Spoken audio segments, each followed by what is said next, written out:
Hey, everybody, welcome back. Happy Skews Day to you. It's election day. I don't know why I said that in such a happy fashion, but yeah, here it is, November 8th, 2022. I'm Trey Crowder. That's Mark Agee. What's up, Mark? How you feeling? No, it's just Yeah. uh, I was going to do a bit up top. I was going to ask you what you wanted to talk about because Wakanda Forever comes out this weekend. Maybe we just ramble about that for it. But Right. Yeah. yeah, it's election day. It feels it's a day America gets its report card, and it feels like the teacher's like a mean, vindictive asshole who hates us. So there you go. Hmm. Um, it's a rainy, cold day in Los Angeles. We got a flash flood warning in a city where it never Yeah. rains, so that's I'm glad you unfortunate. brought that up. I did want to, because we're live as always, and yeah, me and Mark actually have inclement weather going on, which is very rare for LA. But yeah, if some shit goes down, who knows? Hopefully it won't. But yeah, we got rain out. Yeah. Rain out here is sort of like snow in the South. I feel like it's like people don't know how to deal with it. Heavy amounts of rain. Like, Yeah. hope you got a bunch of eggs and bread and shit because we're lost. We're lost. Yeah, I'd fire up the wood stove, cook some cornbread on it. It is a bit bizarre. Yeah, let's talk about what we're not going to know tonight. Is pretty much anything because it Mhm. takes a while to count votes because there's going to be like just to prepare everybody. There's going to be a red mirage in Pennsylvania and a blue mirage in Arizona because of the order they count mail-in ballots. Pennsylvania has a law they can't start counting mail-in ballots until election day, so they're going to be a few days behind. In Arizona, they can drop them all in the morning. So yeah, because of how we all vote. But yeah, there's a little bit of chaos going on today. There hasn't good news. There hasn't been any stochastic terrorism that I heard about. No polling place gotten shut up. Of course, we haven't started Mm, doing the extended 2 day vote counts yet, which is when shit really gets right. hairy. Well, at But they least there's were, that. yeah, some voting machines went down in Maricopa County, Arizona, which caused some right wing conspiracy theorizing going on. But just to set everyone straight, Maricopa County is run by Republicans, including the elections. I think their election board is 4-1 Republican. So everyone can chill the fuck out. But while we're on Arizona, so far there've been 18 cases of voter intimidation, alleged cases of voter intimidation across the state. According to the Secretary of State, there was a cyber attack in Illinois that took a county offline for a while today. A guy with a knife, don't know his motive, shut down a polling place in Wisconsin for a couple hours. Voting hours have been extended in places like Pennsylvania, North Carolina because of technical logistics issues. Like Pennsylvania, a polling station literally ran out of ballots. Voting hours have been extended in Harris County, Texas, and in Arizona. The Republicans went to court to get election hours extended because of those voting machines, which that's funny because that's usually the opposite side they're on.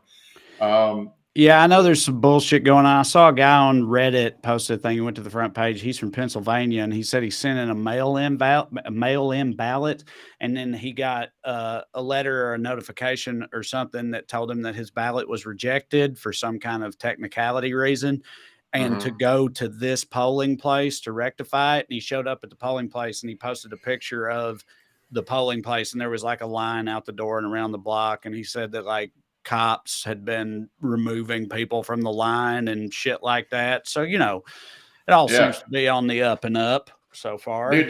there was a crazy story out of Oklahoma. A sheriff in Tulsa said he was going to arrest some poll workers because they were refusing to give ballots to Republicans. Now I don't know if this sheriff's a wingnut or not, but when they did the voter, it was like 24 people got denied ballots, and their partisan breakdown was more Republican than Democrat. But we're talking about Oklahoma, but there were Democrats turned away too. And one of the poll workers he said he was going to arrest was a Republican. I don't know, man. People are going insane. Yeah, so also, before we get to the show, in the lead up, Trump did a bunch of truly insane rallies, and he spent all day today posting on Truth Social trying to get poll workers killed about how everything's rigged against him specifically. He also threatened to. He announced some new policy to pursue once he's reelected to give drug dealers the death penalty after a 2-hour trial, then mail the bullet to their families as some sort of message. Uh, What? yeah. Jesus Christ. That's some He also Godfather shit right there. Just playing by mob rules, which I guess, that he kind of also tracks. proposed his solution for journalists dealing with anonymous sources is to imprison them and have them raped until they give up their sources. Okay. Um, I'm It's, not yeah. sure if no one covering Trump anymore is good. Right. People need to know how insane this shit is. But anyway, he did debut a new nickname for Ron DeSantis. He called him Ron DeSanctimonious. And he threatened that he has some blackmail information on DeSantis, which DeSantis seems like a garden variety goon and not a pervert, but I don't know. Maybe there was a profile that dropped this week of DeSantis's year spent teaching school between finishing college and starting law school, where he taught at a private school in Georgia, like a super rich private school in Georgia, where he apparently would party with the teenagers when he was 23. Sure. So maybe he is a pervert. Yeah. And while we're talking, today's when we talk about democracy and this truly wild story. So the North Carolina governor's race, if you believe the public polling, is close because the Republican candidates run this harsh law and order campaign about rising crime rates in New York. We talked about in our crime episode recently. There's no connection to reality between people's panic over crime and actual crime realities. But his campaign has largely been bankrolled by Ronald Lauder, who's this heir to the Estee Lauder makeup fortune. And when asked, Lauder will give the law and order spiel, but he also has a deeply personal motive. It turns out that Kathy Hochul, a Democratic governor who succeeded Andrew Cuomo, he met with her to complain about a wind power line put up near his house in the Hamptons, and the project didn't get canceled. So he's basically spent $11 million.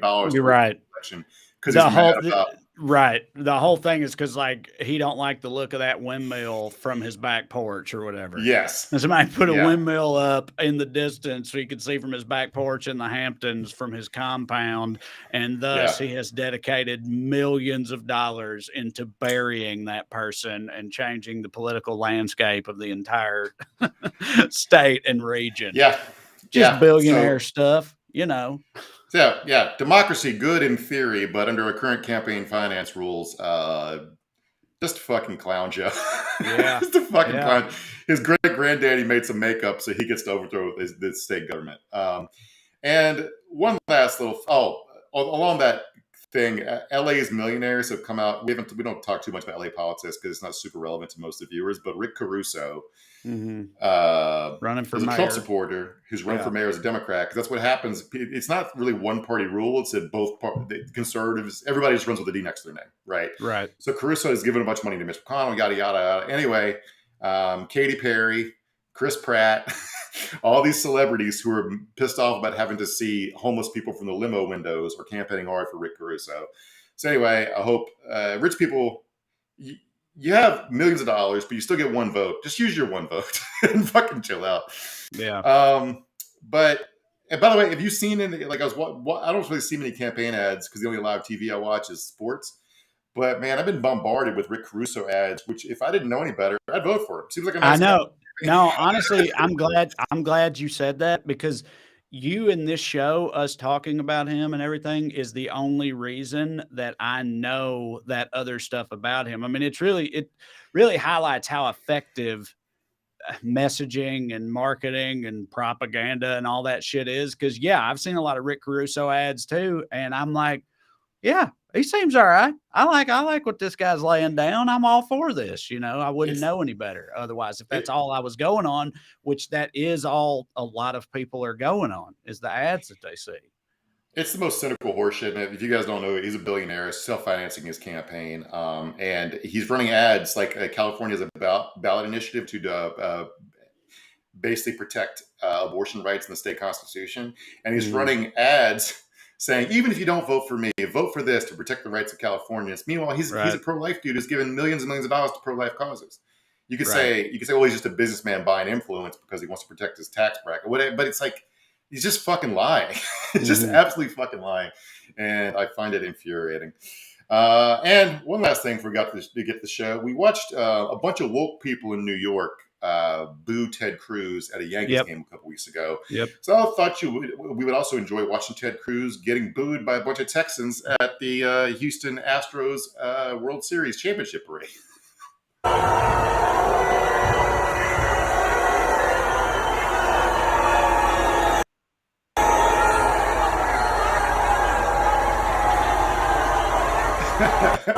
Dude, look, I know we've said it before about Ted Cruz, but he keeps getting reelected. It seems like everyone hates him. These are fucking Texas sports fans. You know what I Yeah. mean? Like, I don't think people think of sports fans as being the wokest bunch. In fact, it's the opposite. These are like people that care enough Mhm. about sports to go to a World Series parade, and they Yeah. are resoundingly booing and rejecting this guy. But he just, Yeah. continues to skate by. Like, it's wild.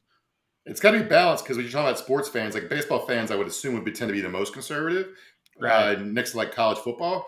Right. But it's in Houston, which is a deep blue city, so I think it would even out to be like a nonpartisan crowd. But some guy in Yeah. that crowd got arrested because he threw a beer at Ted Cruz and almost hit him in the head with it, so he got arrested for assault. So yeah, people don't like this fucker. All right. Well, let's get into it. With us, as always, is producer Matt. This is Weekly Skews. I want to remind you, of course, two quick things. Number one, if you'd like to see me perform live, please go to TreyCrowder.com. Check out all the dates we got coming up in the coming months. Going to be very exciting, going all over the place. We're still adding more all the time. So go to TreyCrowder.com. Check it out. Come and see me. Number two, if you enjoy this program and would like to show your support, you can do so by signing up on Patreon. $5 a month gets you access to full-length bonus episodes. We're going to record one later this week where we break down some of the fallout from these midterm elections. You don't want to miss that. So go to weeklyskews.com/more, or you can just go on Patreon and look me up. Either way works. Sign up on there, get some more skews in your life. Now, as for the show tonight, it's, of course, all midterm talk as we welcome to the show Dr. Gary Segura, who was the director of Latino polling for the DNC in 2020 and is the dean of the UCLA Luskin School of Public Affairs. We're looking forward to that conversation. But first, of course, we must begin with the Daily Dumbass. Matt, graphic, please. Tonight's DD, Don Jr., for thinking he won't have to actually get a job one day. Yes, watch this clip. You pass away, you can, if you like your child, I always say if you don't like, leave it to charity. Some of us have horrible children. Do you have any horrible children? Does anybody have like a child where you really are not going to leave your farm? Any farmers? No, you don't have to. Just if you don't like them, don't, then what I did for you doesn't mean anything. But I got rid of the inheritance. You know what would happen. You let All right, That's so funny. I love it so much. Literally just openly talking about how much they suck and how much he doesn't love them. You know what I mean? Where their every waking moment is spent publicly seeking his approval. And he goes to a rally and he's like, look, I know what it's like to have a piece of shit as your kid or multiple pieces of shit. You know what I mean? Just totally worthless. Can't rely on for anything. Don't deserve shit. I hear you, Iowa. Yeah, it's hilarious. Yeah. Sometimes I feel like using the crowd like a therapist. Like, yeah, I don't know who the man talks to. Like, I might have put this is an old anecdote before. Well, these guys wrote a biography of Trump, and I heard an interview with them where they were like trying to figure out, like, get to the core of the man, and like there wasn't anyone there. Like, they asked him who his closest friend was, and he didn't understand the question. It's like, you mean a friend, like someone I call when I have a problem? And they go like, yeah, and he goes, no, I don't have any. I mean, dude, the one thing I'll say about Donald Trump is I do sort of feel like what you see is what you get with him. Do you know what I mean? Mm-hmm. Like, I don't, like you said, try to get to put aside the public persona and find the man. I would not ever assume that man existed outside of what we all expect him to be. I feel like he's pretty straight down the fairway, exactly what you would expect him to be at all points in time. Yeah, I mean, one of the I feel like I laughed really hard one time trying to imagine Donald Trump like reading a poem and thinking about it. It's just like there's like nothing going on behind No. like these same guys. They asked him like they just follow up question. They're follow time like, what do you think about when you look in the mirror? And he didn't understand the question. And they asked him, who would be your ideal dinner companion? And he said, I'm paraphrasing. It was like a beautiful babe with big tits. Like it's like living or dead. Who would you like to eat with? Einstein, Lincoln, Right. Nietzsche. Like, could I choose myself 3 times? Like there's 3 other versions of me. That's the only dinner I'd like to have. Mm-hmm. Yeah. Yeah. All right. Well, our first honorable mention for Daily Dumbass is Tim Ryan for turning all the Mexicans trans. Apparently, I don't know. Here, watch this. And Tim Ryan is sort of the poster board for oligarchy. If you look at his views on green energy, really good for the people who fund his campaign, really bad for the people of Youngstown, Ohio. If you look at his views on, for example, flooding America with illegal aliens and then using American tax dollars to fund gender reassignment surgeries for those aliens, that's exactly what Tim Ryan has proposed doing. It's the closing message for a U.S. senator. It's like, when people look at that, who thinks that's true? I don't know, man. I mean, apparently a goodly number of people think that's true. Like, I'm totally with you, but it seems like there's a fair amount of people who see things like that and just nod their head stoically throughout. They're like, that's exactly right. That's exactly what he is trying to do. And we must stop him at all costs. I think that's absurd, but I also think that happens. I just it's such an alternate reality, like that the government provides healthcare for people in this country. Like, you and I have both been pretty poor in our lives. There's no safety net. It doesn't exist.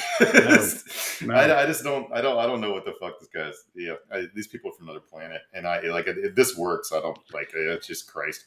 No, it's just it's like, you know, it's like the next. It's like soap opera storytelling or something where it's like, we got to go bigger. We have to.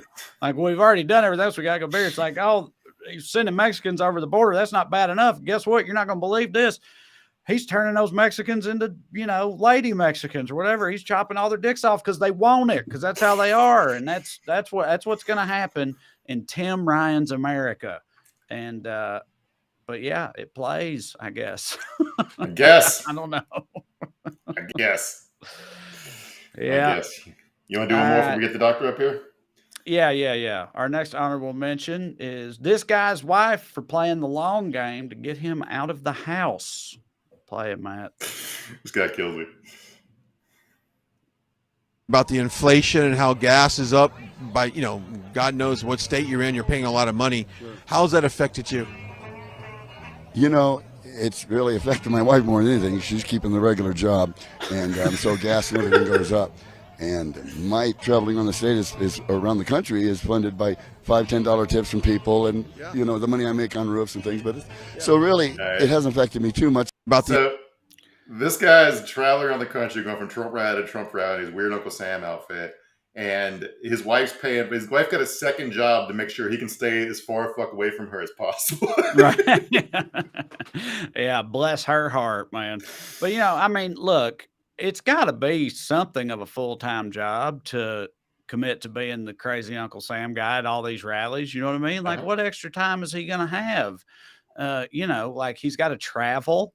He's got to be out there. He's got to make appearances. I mean, you know, he needs a support system, and luckily he has one. I'm sure he'd never asked for a handout in his life, though.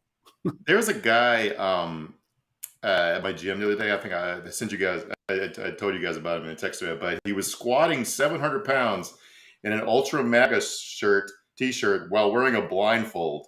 And I was like, what the fuck is it? I don't even know what the blindfold's for. And he also was wearing American flag Converse and American flag water bottle. It's like, how many different, like, American flag's cool. It looks cool. But like, it's hold on, because this is important to me. You said he was squatting. The picture you sent was him on a leg press. You saw him successfully. Okay, but he did it though. He wasn't even a big dude. He's just like, we all, dude. If you guys want to win this, man, you got to get to training because these dudes are fucking. all that freedom coursing through his veins, man. He's a eagle in human form. That's what I bet eagles can squat like a motherfucker. You know, so doesn't surprise me, I guess. But yeah, that's you know, and I'm surprised he didn't have more than 2 American flag, you know, forms of accoutrement as he's in the gym there.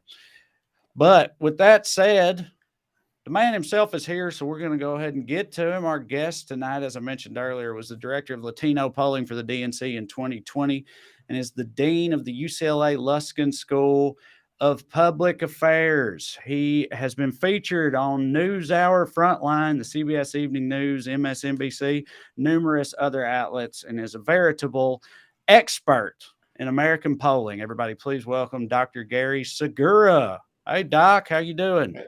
I'm doing great. How you doing? We're doing good. Thank you for joining us. So I guess our first, the softball question, the easiest one we'll throw at you here tonight is, won't you predict the future for us? How should we all be feeling right now? Not to put any pressure on you, but what's your expectations? We should be feeling warm because the earth is warming and there doesn't seem to be anyone who wants to do anything about it. Yeah, it's true. Hopeful note. Just there are nights like this that are hard to. So it's obviously not going to be a great night for Democrats, but I think we knew that going in. Historically, it wouldn't be. Right. President's party loses seats in the midterm election pretty consistently. That's true of both parties. I think the question is, will it be a really, really bad Democratic night, or will it have some positive surprises? I think there'll be a few positive surprises. I don't think this is a washout kind of night. Okay. And then you live to fight another day in 2024. Politics is about the long game, right?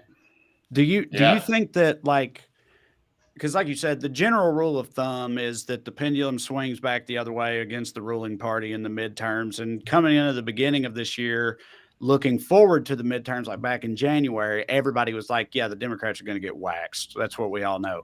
And then over the summer, like with Roe and all these other sort of initiatives and everything, it seemed like the discourse was, implying it could go in the other direction. And now we're back where we're at. And it's like, if you said it's not going to be a total washout, if that actually happens, is that like a moral victory for them? Like, is it possibly better than what you might have expected based on what the trends are, or is it still just bad? Yeah, I mean, it's going to be pretty bad in the sense that I think we're going to lose the House of Representatives, and the Senate's very, very close. I think everybody knows that. But I think, we just did a bunch of polling on this coming into the election, just the last couple of days here. And the numbers are actually looking pretty good in the sense that the president was at 50-50 approval rating. The generic ballot was essentially even. That's not good enough for Democrats, but an even generic ballot is definitely something they're going to be happy with. And on every major issue that faces the political decision makers in the last couple of years and in the next couple of years, Democrats hold majority positions among every racial and ethnic group in the United States. So why is it that Democratic positions do better than Democratic candidates? And the answer, there's two answers, and the biggest one this year is inflation. Like the economy is just killing us. Right. Oil prices, gas prices, just killing us, and it's very hard to swim upstream against that. Right. Go ahead, Mark. Doctor, I want to ask you the generic ballot, because I was thinking about that, because I mean, for frame of reference, I forget the last number I saw, but Democrats have to win by 5 to 7 points or something to win the House, which is insanely undemocratic, lowercase d democratic. But generic ballot, I'm curious, voters don't vote for generic politicians. They vote for the actual insane monsters that are on their ballots.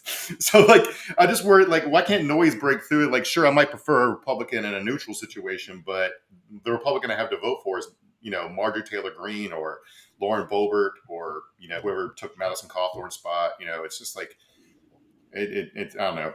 People where I grew up, people used to say I vote for the man, not the party, and it's well, of course that's sexist to begin with, but it's no longer true at all, is it? Doesn't seem that way.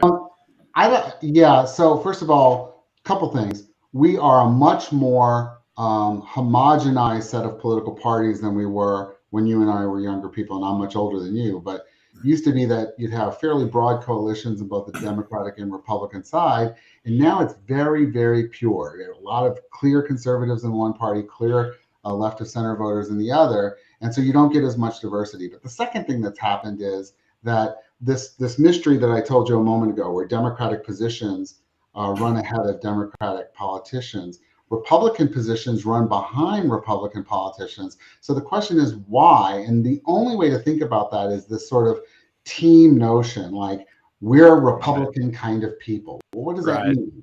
Could be rural, could be Southern, very often is white.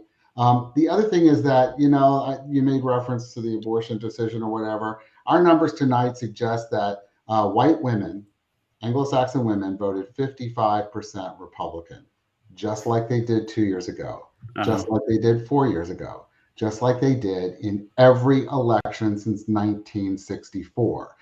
1964 was the last national election where a majority of white women voted Democratic. So the Dobbs effect might have been real in terms of producing some intensity, but in the end, it doesn't seem to have moved many white women voters, which is who the party targeted as a consequence of that decision.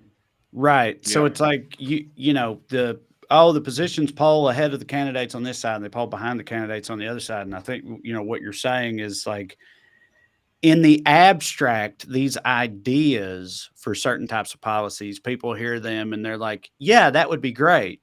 But when it comes time to actually vote in an election, they just look at the letter beside the name or whatever. It's like, I like that as an idea, but I don't like Democrats. So even though that's a Democrat idea, I'm not going to vote for a Democrat, because there's like a disconnect between those two things for your average voter. That's exactly right. People have an image in mind of who constitutes a Democratic supporter and what a Democratic politician is for. Right. And those images might be distorted, or they may cue on things that really matter to voters in a way that issues may not. The obvious example for that would be race. We know that the party preferences structured by race are tremendous. Republicans would win a majority of votes in one and only one racial group in the United States, and that's been true for as long as I've been polling. So the idea that there are people who are voting on issues that don't appear to be structured by their actual policy preferences, I think race is one. The second historically was religion, but I think that has really faded.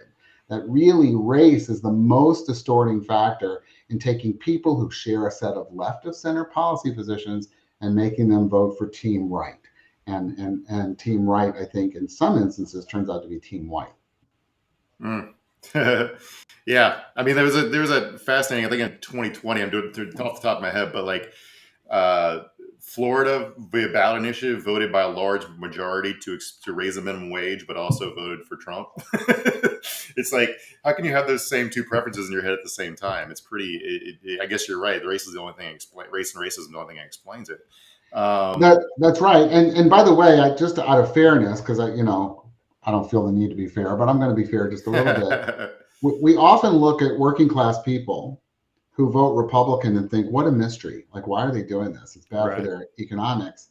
But we should also look at wealthy people with good incomes who vote Democratic. That should be an interesting question too. And by the way, religion sometimes plays a role there. People's belief in sort of Christian gospel, social gospel kind of arguments. Some may be civic, the idea that the society is better if we all do better, et cetera. So there's always reasons to find why people vote against what appear to be their economic interests.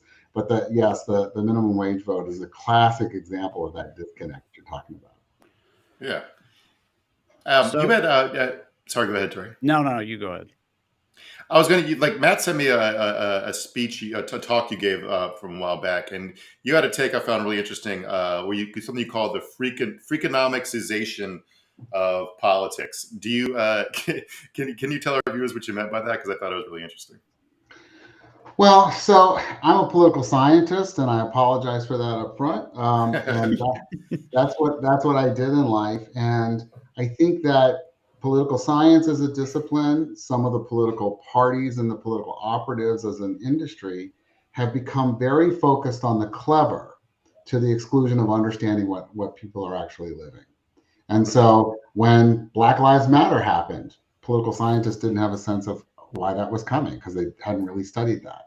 When the Soviet Union collapsed in 1991, people didn't expect that either. So there's this can't see the forest for the trees problem that a lot of analysts have. And I think it's true for political scientists, and it's true for political operatives in Washington. We like the clever, but the clever may not actually get us where we need to be.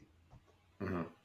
Yeah. I find we talk about that a lot of people being too clever by half. Like, I think the way we've typically put it is like a lot of people go to too much grad school or something like that, which I know you went to a lot of grad school. I'm a dean of graduate school. I can't possibly. I'm not trying to mess with your money, Doc. I'm not trying to mess with your money. I pay the light bill. Well, I guess sort of on a related note, one thing I wonder about is it feels like when you look on the right, a lot of their messaging in the lead up to elections and stuff. I mean, I'm a lefty. It seems to me that every few years they sort of invent out of nowhere some new boogeyman, to add to the ranks of the culture war, whatever, like recently, like critical race theory or things like that.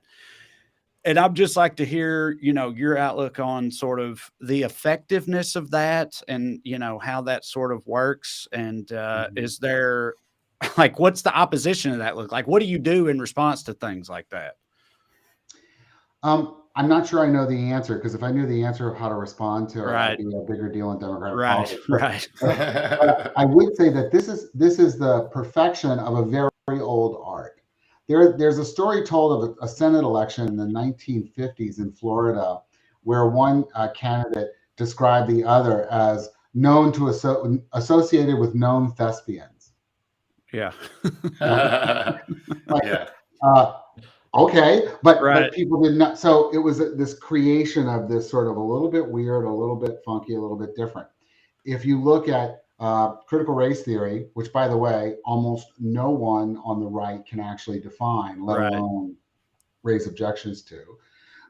Before that, it was Antifa or Antifa. Remember Antifa? Mm-hmm. Has anybody ever seen an Antifa meeting? Like, do you know where they meet? Because I keep trying to sign up and there is no meeting, because there is no Antifa. Like these things are insane. So yes, there's boogeyman after boogeyman after boogeyman. I can go back to the 1988 election, and Michael Dukakis wasn't dedicated enough to the Pledge of Allegiance. I think it was like what? Like, these things are insane, and the Republicans are better at doing it. Now, the question Right. is why? And I think there's two answers. The first is that they have structured the party in opposition to solutions of anything, because they want to shrink government. So they're the party of no. So when you get to, for example, the 2008 presidential election, the Democrats were talking about the Arctic National Wildlife Refuge. It's very difficult to put, permafrost and environmental damage on a bumper sticker, but drill, baby, drill, which was Sarah Palin's response, that's very easy to put on a bumper sticker. It's clever, it's fast, it's easy, and it tells people the solution to your problem is to just do more of what we're doing.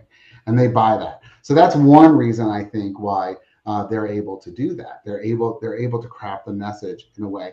And then the second is that Democrats actually have a fairly complicated agenda of things that they'd like to do. The Republican agenda, near as I can tell, is to hold the marginal tax rate down on the highest income earners in the United States.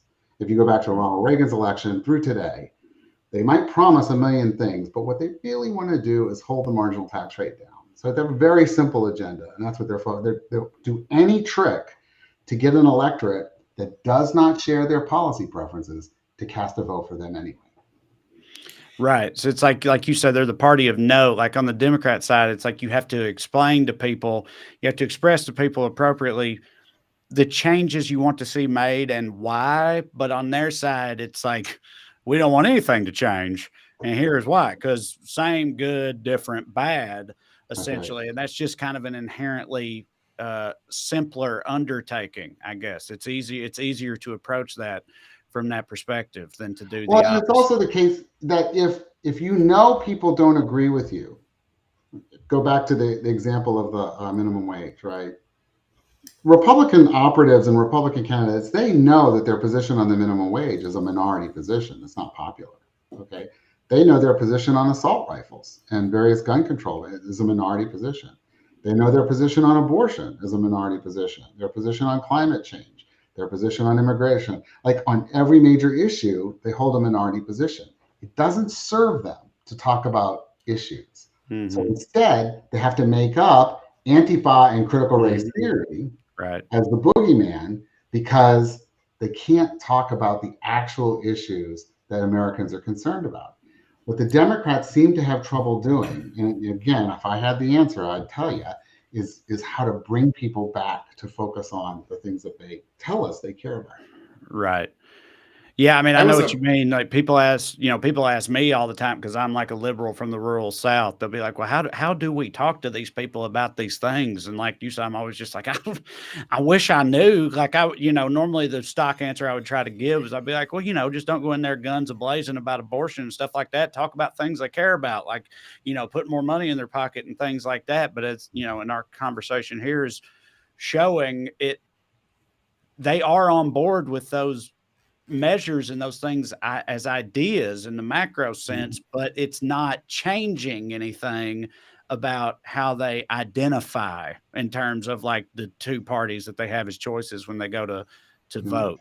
Like it's not pushing through in any way. It's not pushing through. And there's also this weird cultural identity thing that I don't quite know how to describe, but I've heard you talk about it actually, which is that there's this weird, and this is going to sound awful, so my apologies, but feminization of Democrats and masculinization of Republicans. Right. The idea that real men vote Republican. And it gets associated with all sorts of very strange behaviors. Like you guys know that there's this thing called rolling coal. Do you guys know what rolling? Oh yeah, coal is? Yeah. Of course. So why do real men pollute more? Right. I don't get the logical connection. Like, if you have an extra tiny penis, you have to really blow some diesel smoke out of your right. truck. Like, I don't get it. But that gets part and parcel of this notion that the crazy leftist Democrats want to take away our Ford F-150s and they want to take away our shotguns to go duck hunting and whatnot, because there's this masculinization of conservatism, which is really divorced from the actual positions that conservatives hold. There was me and Trey were making fun of this guy earlier today. This guy named Nick Adams, who's some sort of right-wing influencer. He's Australian. I don't know why. I don't know what he's doing in American politics, but he's been on this rant about Hooters lately. And like the other day, he was like, real men eat Hooters with the boys. Beta leftists drink lattes with their wives. I'm like, it's gay to have a wife now? Yeah. Well, I'm gay as a goose and I have no wife, so I promise you that's not.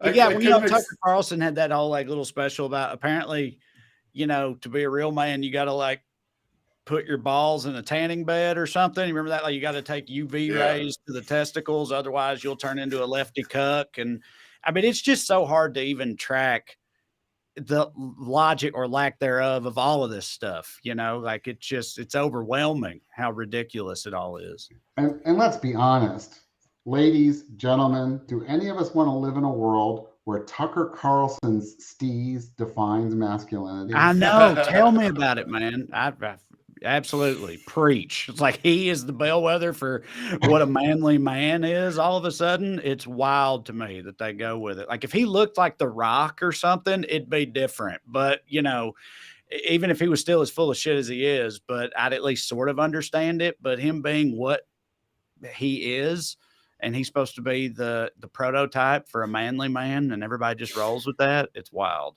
Meanwhile, Stone Cold Steve Austin was very pro-marriage equality. That's absolutely. Yeah. He's legit.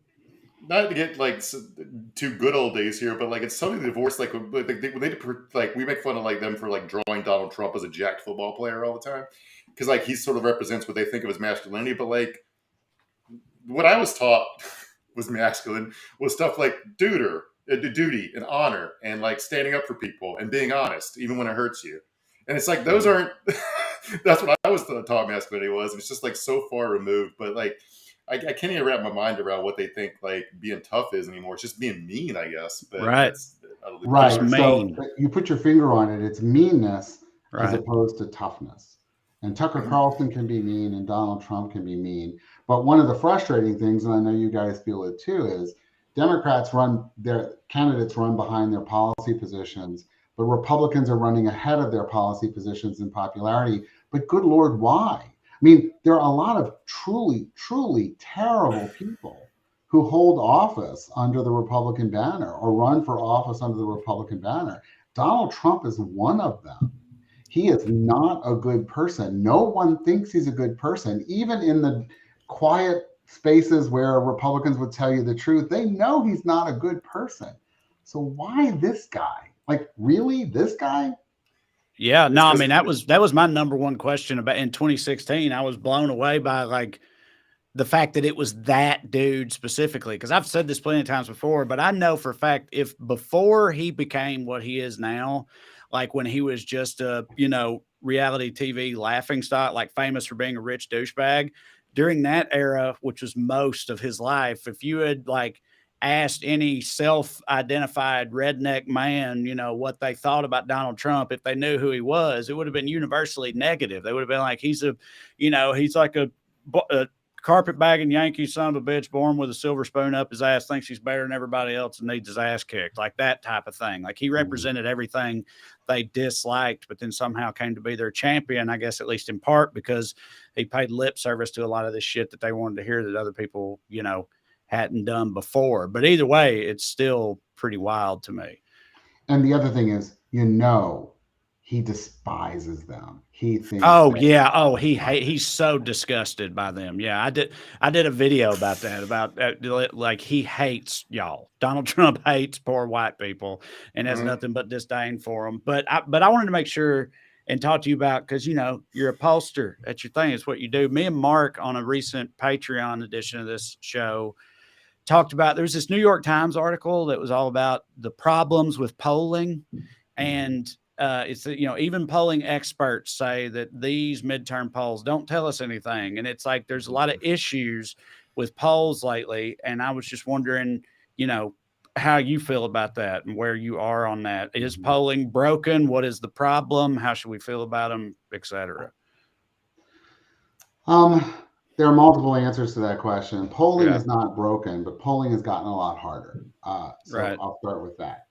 Over the course of your lifetime and mine, polling has changed from something that was done primarily on the telephone, where the rate of people actually answering and cooperating with you was about 1 in 3, to something that's done almost exclusively online. Because when was the last time you answered a telephone call from someone you didn't know? Like no one answers the phone. So that's made it more difficult. But the second issue is that when we poll, there's 2 elements to that poll. One element is the questions we ask and how we ask them. And there are people who do it well and there are people who do it poorly. I happen to think we do it well, but some people don't, and many people do it poorly. But then the second question is, what is your theory of the composition of the electorate? If you go back to 2016, oh, the polls are wrong. The polls are wrong. Well, the polls were actually pretty close to the actual final popular vote number, but they were off by about 3% maybe and 2%. And if you look at how they were off, the representation of rural white voters in the ultimate electorate was a couple points higher than it was in the polling averages that the various mechanisms, various aggregators were using to estimate what the electorate would look like on election day. We can only ask people at random, but we know that people don't vote at random. Many people don't vote, and there are people who do vote predictably, and we want to talk to the people who are actually going to vote, but you have to have a theory of who's going to turn out. And if that theory is wrong, your poll will be wrong, even if you executed it perfectly. And then the third problem is that midterms are not one election. Midterms are 435 House elections and 33 Senate elections happening simultaneously. And they're virtually impossible to poll in a meaningful way unless you have an infinite amount of money. One question I wanted to ask, that I think the most depressing thing about this election cycle has been the complete return to overt racism. I know that's like the Republicans have been running on, you know, like the Southern strategy for a long time, but like the Willie Horton ad was considered shameful in 1988. And I was seeing screen grabs today of like spam text messages. They were saying it was like Democrats want to defund the police and had like mug shots of black criminals. And then like Stephen Miller's organization has run some of the most overtly racist ads I've ever seen, both national about immigration. They were running on baseball games and in a league that's like, you know, significantly Latino. And there was the ad that was running in Georgia today is about how we got to stop anti-white racism. And it's just like, this stuff would have gotten you booted out of polite society a half a decade ago. Was there like a moment where we went back to 1963 and I missed it? Like, was it like a single moment? Is there some sort of trend? Was it Donald Trump coming down the escalator in 2015? That's exactly that. If I was going to point to a single moment, it was Donald Trump coming down the escalator and talking about Mexico sending their worst people. But remember that was Donald Trump's entire history in New York. The Central Park accused perpetrators, none of whom turned out to be guilty, but he called for their execution. Like, he has a long, deep history of really unvarnished racial animus, and that gave people the opportunity to exhibit it. Now, the sad thing is that the social scientist in me has to tell you that It had to have been there all along. He Yeah. didn't create racism. Those racialized sentiments existed in those populations. He merely made it acceptable to say out loud. And my own sense is that this society is really closest to the breaking point it has been really since the mid 1960s. Like we are coming apart at the seams. You know, people have. I'm gonna pontificate about this for a second. You know, last week someone attempted to assassinate the Speaker of the House. No one's phrasing it in that term, Yeah. but this guy went in there with the intention of killing her, and instead he hit an 82-year-old man in the head with a hammer, and that's considered a laugh line by the other side's candidates. That's where we are. Right. Well, I mean, on that note, so what I try to tell no. Look, dude, believe me, we're not known for our optimism here at this show. But so like I try to tell myself when it comes to things like that, like we've already talked about how unpopular their actual policies are. And then now lately they're like, you know, they're trying to get rid of Social Security and Medicare and stuff. So it's like even, you know, the seniors in their base or whatever, it seems like they're antagonizing. And the way young people and Generation Z and all this stuff. And I try to tell myself, like, it's just not sustainable for them to be this extreme and this unlikable and this antagonistic towards so many different demographics of the American populace, like that it will, because of, if nothing else but that, as long as they're not allowed to completely, you know, rip the foundations of democracy asunder and just institute an authoritarian rule, if we can avoid that happening, that it has to work itself out eventually, just for those reasons. But like, is that naive? And you know, is that stupid? Is that like, what are we really looking at here? Italian fascism and German fascism took a world war to turn back. Spanish fascism dominated the country for 40 years. I'm sorry, I don't think it just works itself out. The Republican candidate for governor in Wisconsin, who may well win tonight, said that if he gets elected, Republicans will never lose another election in Wisconsin. He is so going to cook the legal establishment. We're experiencing that now at the national level. I mean, there's a reason why John Roberts gives Trump yet more time. Like in every opportunity there is for Republican judges, Republican legislators, or whatever to modify the electorate and modify the rules to improve their chances, they're taking it. So I don't believe tonight democracy is on the ballot per se, but I do believe in 2024 it is. If the Republicans emerge from the 24 election with unified national government, we have a major problem. But after Republicans retake the House, what would you expect from a House Un-American Activities Committee chaired by Marjorie Taylor Greene? What would you expect to come out? Boy, could be anything. Finally, that investigation of Bert and Ernie to see if they're really indoctrinating children. It could be freaking anything. You know, Kevin McCarthy is a wily operator. I do not know if he will put her in any position to be front and center. He's not, you know, he's not the brightest bulb on the Christmas tree, but he's not a complete fool. But you never know. He might be pressured too by dear leader, and anything could happen. I mean, the one thing I feel could be, I don't know, we're just guessing about the future here, but like a Republican House is going to be so batshit that it could guarantee Biden re-election in 2024. So maybe that's one race they can't gerrymander, but like it's fucking insane that we're here right now. Right. No, they can't gerrymander, but to the extent that they can modify, to the extent that they can run interference to prevent any form of national reform from taking place, then Republican secretaries of state and election deniers in various states can make their plans to muck up the works in terms of electoral vote distribution. And don't forget, there's this weird case pending in front of the Supreme Court, the clearly sober, carefully considering Supreme Court to essentially empower state legislatures to do whatever the hell they want. Right. Yeah, the independent state legislature theory is what's called, right? Something like that. That's the one. And if you get that, then all bets are off. Then democracy in the United States is already dead. Well, on that delightful note, we're going to let you go soon, Dr. Segura. This has been a very illuminating conversation. I'm glad you joined us. But normally in this situation, we'd ask somebody if you had things to plug or whatever. But is there just whatever parting thoughts you have, anything you want to leave people with? And again, we appreciate it.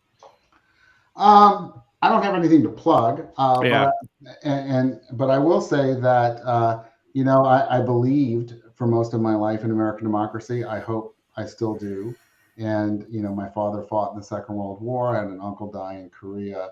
A lot of people put forward a lot of effort to get us to a place that we could do the things that we did in the 20th century and the early 21st. And we can be at that place again, but it just requires us to swallow hard, lick our wounds a little bit, and then get back in the fight. So that's where I'll leave it. Right on. Well, thank you very much. We appreciate you, Dr. Gary Segura, everybody. Thank you. See that Saints hat? I'll send you off with a hooday. Yeah. Oh, I don't even want to talk about football, but I wanted to let you know I have my roots down there. All right. Thank you, sir. Appreciate it.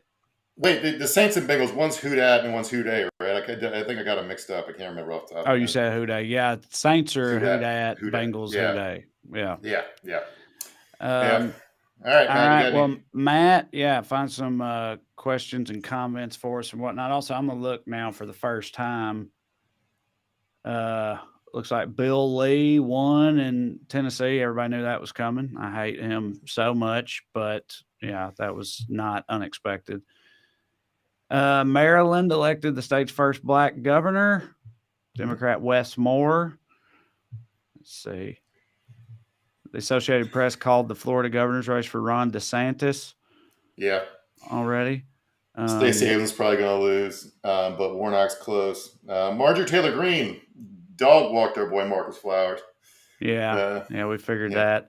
In Florida's, I can't find the number of the congressional district, but a congressional district in Florida has elected the first Gen Z candidate. Maxwell Alejandro Frost defeated Republican Calvin Wimbish. That's a good Republican name. It sounds like Florida's 13th district.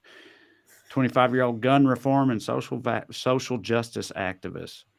Heavily blue Orlando area district. So, thank you. Debbie Lynn Robinson says, hit the like button, everybody. Yes, like and share, subscribe, tell your friends, rate and review on the podcast version, all that good stuff.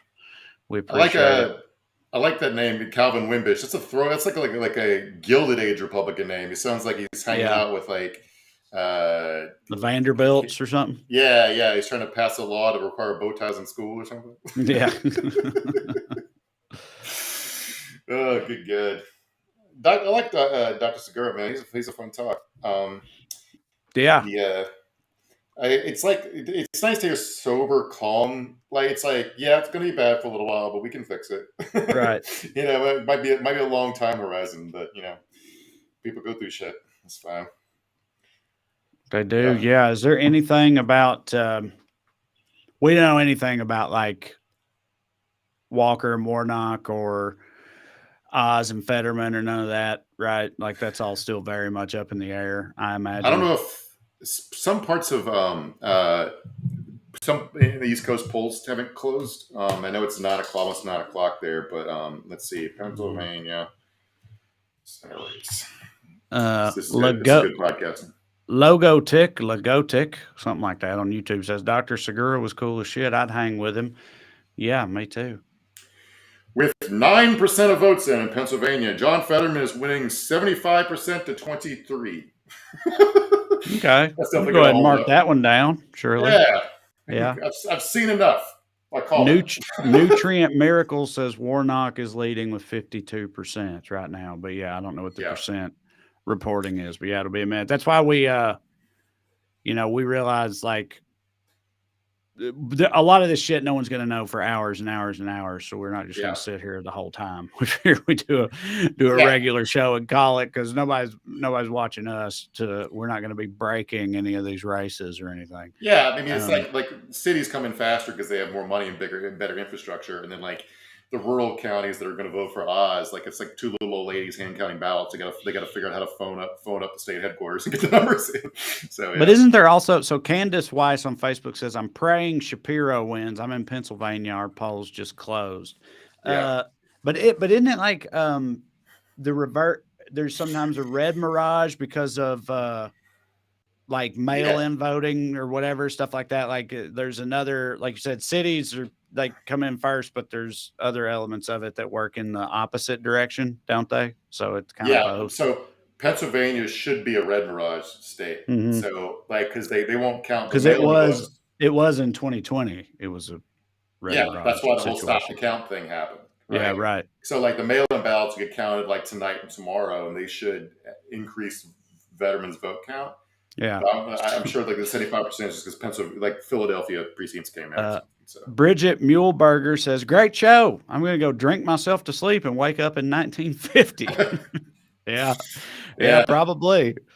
I think I'm Charles Craw Charles Craw says, "Where's Georgia correspondent Corey to explain MTG winning again?" Yeah, maybe we need to have him on next week, give his response to it on the Well Read podcast this week, which we recorded yesterday.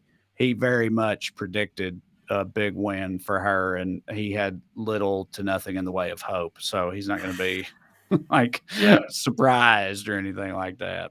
He's not happy about it. Corey was in a commercial for Stacey Abrams, and it came on at a Halloween party he was at a couple weeks ago, and he almost got in a fist fight over it. So that's true. He's actually got skin in this game. Me and Corey did a couple of Stacey Abrams ads, and then the big one though was just Corey, and apparently it got ran during like the Georgia football game, and people didn't take too kindly to it, I guess. Although in my head it was like, he said, he was like, we knew you was a liberal queer, but we didn't know you was bought and paid for, because bought and paid for communists. Yeah, right. So but he made it out. He didn't have to whoop anybody's ass, give anybody what fur, nothing like that. The funny part was, like, Corey's not drinking, so he was more likely to fight because he was stone sober at a party. Wasn't Right. Yeah. On that note, because I pumped him up last week, Corey's dogs did handle my Tennessee Volunteers, but I still think we have a shot at the playoff we need some help now. Right teams lose, we can still get in. Tom Cooper on Facebook says Tim Ryan is currently ahead in Ohio. So that's the one that would make me feel. I just want I would love that. fans to be so sad. I just want them to like look in the mirror and be like, "Why did I do this for?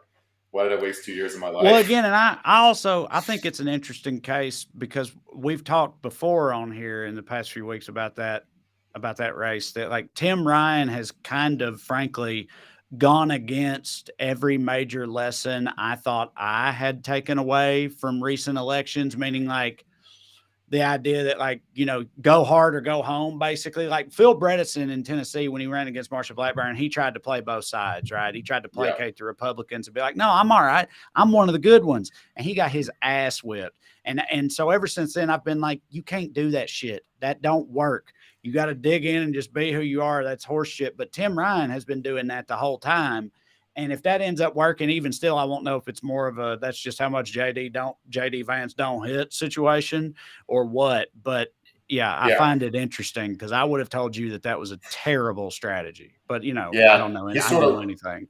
Yeah, Tim Ryan sort of ran as a sane Republican versus the insane Republican, which you're right. It's not like but also like, as a political science experiment, you got to factor in that the way JD Vance comes across on TV is like a guy who would finger your dog if you left him alone with it. No, I know. I mean, that's why I said even if that does happen, it doesn't necessarily mean that. It's just more about JD Vance than it is Tim Ryan. Zion Kuriyama says, Ohio Democrat here. If Tim Ryan wins, I will gleefully eat a boot. We hear you, brother. or sister, as the case may be. All right. Well, that's it. We're all going to go, watch the coming storm together, I suppose. Well, no, not together, spiritually together. Anyway, go to TreyCrowder.com, get some tickets, come see me live. We'll have a lot to talk about for sure. And you can support the show on Patreon, weeklyskews.com/more, or go on Patreon and look me up. Like I said, later this week, when we actually have results from the midterms, we're going to be doing an episode all about those results, a Patreon episode. So check that out. And stay strong, everybody. Hang in there. We'll see you next week. Love you. Bye.